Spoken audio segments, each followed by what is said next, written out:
It was a Tuesday. That much I remember. Nothing remarkable. Just the hum of the fridge, the soft light through the blinds, and the quiet that used to feel like safety, but lately felt more like a question I was too tired to ask. I was folding laundry on the couch, sorting my whites from my colors, when my phone rang. Unknown number. My thumb hovered. I almost let it ring out, because these days, I don't answer unknown numbers. I don't answer anything unexpected. But something made me press accept. A breath. Just that. Then. Ellie. The voice was older. Rougher. It cracked on my name like it hadn't said it out loud in years. I stood up. Slowly. The laundry slid off my lap onto the floor, but I didn't move. Who is this? I asked. I already knew. There was a pause on the other end. The kind of pause that stretches longer than the silence between people. The kind that holds everything you've tried to forget. Then she said it. Just one sentence. Ellie, everything you think you know isn't true. And then the line went dead. I didn't move. Not right away. I just stood there, staring at the phone like it might ring again. Like I imagined it. But I didn't imagine it. Because my hands were shaking. And the voice? I'd heard it 100 times in my sleep. Only softer. Warmer. Before it became a ghost. It had been 12 years. 12 years since she left. No note. No goodbye. No accident or tragedy to explain it. Just gone. And now she was back. Not with an apology. Not even a reason. Just a sentence. A warning? A confession? A lie? I didn't know. But I knew one thing. I couldn't ignore it. That night, I couldn't sleep. I kept hearing it. Everything you think you know isn't true. What did I think I knew? That she abandoned me. That she didn't love me. That something was broken in me, and she couldn't stand to stay. Those were the stories I told myself. The ones I built my adulthood around. The ones that got me out of bed on the birthdays she never called. But what if? I sat up in bed. What if she left? For a reason.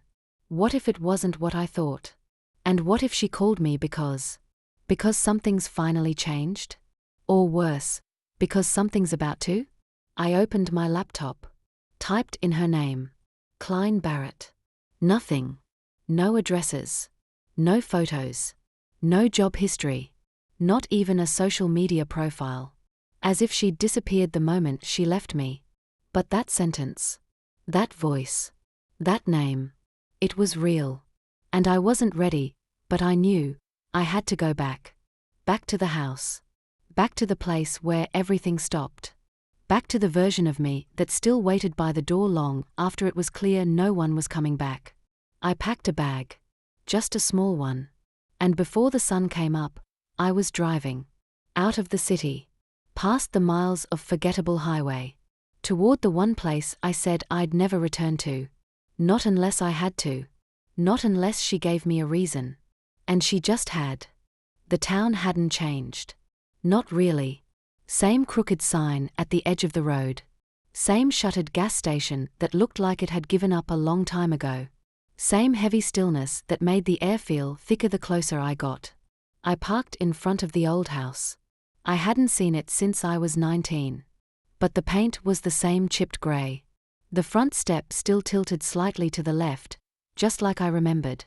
And the window upstairs, the one that used to be mine, was closed, blinds drawn. I didn't have a key. But I did have a hand under the welcome mat, hoping some part of the past would still let me in. It did. Inside, it smelled like dust and wood rot. Like time had settled in and made itself comfortable. The furniture was mostly gone. A few boxes remained, some papers scattered, yellowed at the edges. I walked slowly, half expecting her to step out from behind a door. But the house was silent. No signs of life. Only the strange tension of something unfinished. I sat down at the kitchen table. Same spot she used to sit when she drank her tea in the mornings. Same place she used to hum to herself while I tried to finish my homework. And I said it out loud. Everything you think you know isn't true.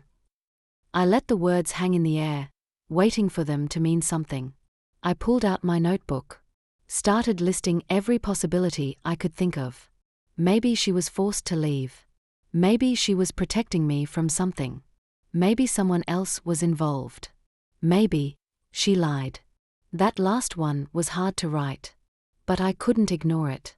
Klein had always been complicated. She wasn't cruel. But she was distant. Always watching the door, like she was waiting for someone, or something, that never came. And then one day, she didn't come home. No fight. No warning. Just absence. And now this call. This one sentence. I got up. Walked to her old bedroom. The closet was empty, except for a single showbox on the top shelf. I pulled it down, dust spilling onto my fingers. Inside, photos, letters, receipts. All things from another life. But under it all, a folded piece of paper with my name on it. Ellie. Written in her handwriting. It wasn't dated. It wasn't long. I left because staying would have destroyed you. One day, I hope you'll understand what I couldn't explain back then. No signature. No details. No apology. Just like the phone call, just enough to start a fire, never enough to put it out. What could destroy me? I sat back on the floor, letter in my lap. Something wasn't adding up. If she was protecting me, from what? If she loved me, why leave me behind? And then I saw it. Taped to the bottom of the box. A name. Scribbled in ink. Don't trust M. No last name. No context. Just a warning. A whisper from 12 years ago that suddenly felt like it had teeth. I stared at that one initial like it would speak to me. M. Who was M? And why now? Why call me now, after all these years, just to say it wasn't what I thought? Unless M was back. Unless whatever she ran from wasn't finished yet. I folded the note carefully. Put it in my pocket. I wasn't done here. Not yet. And whoever M was, I was going to find them. I didn't sleep that night. I stayed in the house. Curled up on the couch with a blanket I found in the linen closet. It still smelled faintly like her, lavender and something sharp, like old paper and worry. The note wouldn't leave my mind. Don't trust M. I repeated it like a mantra, hoping my brain would attach a face to the letter. An old neighbor? A family friend? A man? But I couldn't recall anyone. No M. Not from back then. Unless she kept that part of her life separate. And given everything, she probably did. Morning light pushed through the blinds like it didn't want to be there. Like even the sun knew this house held something it didn't want to illuminate. I started opening drawers. Methodically. One room at a time. The hallway closet, nothing but towels. My old bedroom, empty, except for the faint outline of where my bed used to be. The basement, dark, untouched, quiet. And then, her room. Again. I returned to her bedroom because it didn't feel like a room someone had left. It felt like a room someone had hidden something in. I pulled open the bottom drawer of her dresser. Nothing. But when I ran my hand along the back panel, I felt it, a shift. Something loose. I wedged my fingers in and pulled. A thin wood panel popped out, and behind it was a black mini-tape recorder. The kind you'd see in old detective movies. I held it in my hands. My throat dry. There was a single tape already inside. Labeled only with a date, 03/17. No year. I pressed play. Her voice crackled through the static. Soft. Frightened. Nothing like the Klein I remembered. If you're hearing this, it means I couldn't finish it. I froze. It got too close again. I thought I could stay longer this time. I was wrong. She exhaled sharply, like she was holding back tears. Ellie, I know you think I abandoned you, but I didn't. I ran. I ran because staying meant they'd come for you too. I paused the tape, my hand trembling. This wasn't just about one person. It wasn't just M. I rewound the tape slightly, Let it play again. I don't have much time. There's someone watching. Always watching. I don't know how much longer I can keep moving. If anything happens to me, find the letter.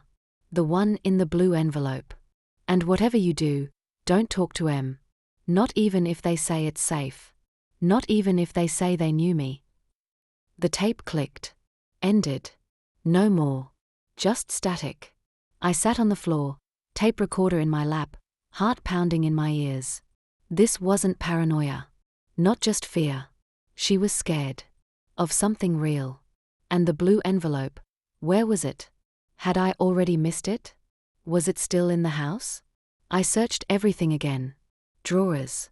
Books. Cabinets. Nothing blue. Until I remembered the crawl space. It was small. Behind the hall closet. Barely large enough to fit a suitcase. I opened the door and crawled in. Dust clung to my hair. My knees scraped against wood. I reached toward the far back, and my fingers touched paper. I pulled it out slowly. A blue envelope. Thick. Unopened. My name written across the front. I didn't open it yet. Not right away. Because just as I held it to the light, I heard it. The front door creaked. And someone stepped into the house. I froze. I didn't breathe. Didn't blink. Just knelt there in the crawl space, envelope clutched in my hand, my heart thudding like it was trying to warn me of something before my brain could catch up. The front door had definitely opened. I heard the hinges creak. Then the soft rhythm of steps, measured, slow, like someone trying not to be heard. They didn't knock. Didn't call out a name. Whoever it was, they thought the house was empty. I backed out of the crawl space silently. The envelope tucked under my sweater. I didn't dare crinkle it. The hallway was quiet again, but I could hear a faint shuffling sound from the kitchen. Cabinet doors opening. Paper being moved. Someone was searching. I reached for the nearest object I could use as a weapon, a rusted lamp base from my old bedroom floor.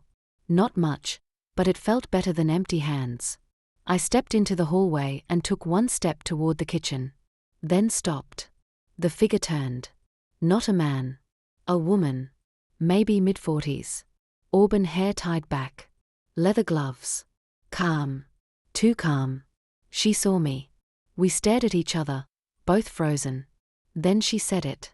Like she'd been waiting to. You must be Ellie. I didn't respond. I gripped the lamp tighter. She smiled. Cold. Careful. The kind of smile that doesn't reach the eyes. I'm not here to hurt you, she said. I'm just looking for something Klein might have left behind. I stayed quiet. She glanced around, like taking mental inventory. Then her eyes settled back on me. You have her hands, she added. I always noticed that. My throat closed. Who are you? She took a small step forward. I knew your mother. Years ago. We worked together. On things. I didn't move. She looked down at the floor, then back up. Klein wasn't who you thought she was. And if she told you to be afraid of me. She didn't mention you. I lied. Something shifted in her face. Just for a second. Annoyance? Disappointment? She recovered quickly. Good, she said. Then maybe we can help each other. I didn't say a word. She stepped closer. Klein was hiding something. You know that, right? Something dangerous. She wasn't just protecting herself. I flinched. From what? The woman tilted her head. From M. The air left my lungs. She saw it in my face. Yeah, she said softly. I figured she would have told you something. I'm M. I stepped back. She raised her hands, almost amused. Look, I get it. You don't trust me. But I was the only one who stuck around when she vanished. I cleaned up the pieces. Why were you in her house? I asked, my voice low. To find something she may have left for me. We had arrangements. Safeguards. She moved slowly, deliberately. I didn't expect you'd come back. But since you're here, If you find anything, we should talk before you do something reckless. And then she left. Just like that. Out the back door. No rush. No panic. Just silence again. I waited a full hour before I opened the envelope. My hands were damp. The paper delicate. The handwriting, hers. There were several pages.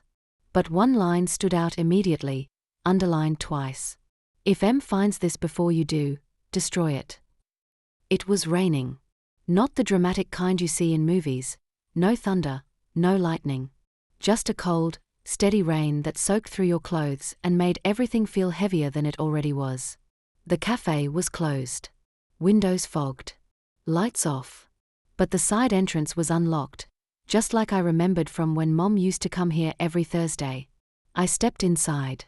The air was stale with dust and old coffee grounds. And there she was. M. Sitting at a back table like she'd been waiting all morning. Same gloves. Same calm. Same terrifying ease. You came, she said, as if I were early to a dinner we both agreed on. I sat down across from her. I didn't take off my coat. You watched me, I said. She smiled faintly. I've been watching you your whole life. I clenched my jaw. I listened to the tape. Her expression didn't change. Then you understand, she said. Why your mother had to disappear. No, I said, leaning in. What I understand is that you used me. Without my consent. You rewired my brain and called it research. She tilted her head, like she was observing something in a Petri dish. We gave you peace. My voice broke. You gave me a lie. She sighed. Do you know what your mother was building? Before she turned on us. I didn't answer. She developed a protocol, she continued. A method to reverse what we'd done. To unwrite the code. It was unstable. Unethical. Dangerous. You mean it gave people their memories back? I asked. She was playing God. Letting people relive pain they were never meant to remember. And what were you doing? I snapped. Erasing children's trauma like it was spilled milk? Choosing what we are allowed to feel. She stared at me for a moment, then leaned forward. You wouldn't have survived what really happened, Ellie. The air went cold. I swallowed hard. What happened to me? She hesitated, just long enough for me to know the answer mattered. There was an incident. You were 17. You found something you shouldn't have. Heard things. Saw things. We had to step in before your mind fractured. I don't remember any of that. Exactly. I was shaking. And my mother. I whispered. She stole you. Hid you away. Made you believe she abandoned you, when all she did was make sure you'd never come looking. Something cracked inside me. All those years I hated her. All those years I thought I wasn't enough. She didn't leave because she stopped loving me. She left because someone else tried to erase who I was. I stood. M didn't move. She told me not to trust you, I said. She said if I ever found the prototype, to burn it. Her eyes darkened. Just for a second. You still have it? She asked quietly. I didn't answer. But she knew. You don't understand what's at. What? I interrupted. People will know what you did. That you turned trauma into a science experiment. She stood too, slow and deliberate. You think this ends with you making a scene? With some dramatic reveal? There's no press conference coming, Ellie. Just you. And a very dangerous mistake. I reached into my coat pocket and pulled out the envelope. The original one. I didn't hand it to her. I read everything. I know about the sessions. I know about the tests. And I know how to release the tapes. She laughed softly. You won't do it. Why not? Because you're afraid. Not of me. But of what happens when the world finds out who you really are. I met her gaze. I'm not afraid anymore. And then I walked out. I expected her to follow. To threaten. To try something. But she didn't. Because she knew. The real war was already lost. I drove straight to the university archives. Klein's research files, the tapes, her notes. I submitted everything to an independent ethics committee. Not because I thought it would change the world, but because it would set the record straight. A month later, a quiet article ran online. Private human testing under investigation. Former collective leader denies allegations. No names. No photos. But it was enough. Enough for the whispers to start. Enough to make sure she could never hide again. I didn't hear from Em after that. And I never got another call from a blocked number. But I did get one letter. No return address. No date. Inside was a single sheet of paper. Klein's handwriting. You were always stronger than I was. I never doubted you, only myself. I'm sorry for everything I couldn't protect you from. I love you. Always. I sat by the window for a long time after reading it, letting the sun hit my face, letting the silence feel clean again. I wasn't the scared girl waiting for answers anymore. I was the woman who survived them.